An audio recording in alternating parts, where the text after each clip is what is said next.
Uždažysim 24 sklype paliekamas pušis, nes inspektorė pasakė, kad negalima kirsti jų, nes nėra įtrauktas į kirtimų žiniaraštį. Mūsų valda prasideda čia, 8,6 hektaro.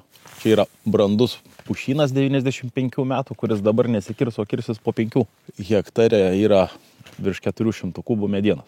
Bet noriu labiau praeiti ir parodyti, kaip atrodo pušynas 65 metų, kuriam yra 450 kubų hektare ir kurį mes tik atliksim einamą kirtimą, tai yra iškirsim valksmas ir išrinksim prastos kokybės medžius. Šitam bent jau miškui buvo 4 tikrinimo etapai. Vienas etapas su saugojamom teritorijom, kitas etapas inspektorius tikrino, trečias etapas tikrino miškotvarkos projektų registre, tada dar kartą, jau kai viskas užsiregistravo projektą ir taip toliau, tada inspektorė dar rašydama leidimą pamatė, kad projekte yra numatyta, kad negalima kirsti kelių pušų, ten gal 20 medžių. Tai jas dabar paimsim, tiesiog nueisim vėliau ir uždažysim. Tai yra 4 tikrinimo etapai.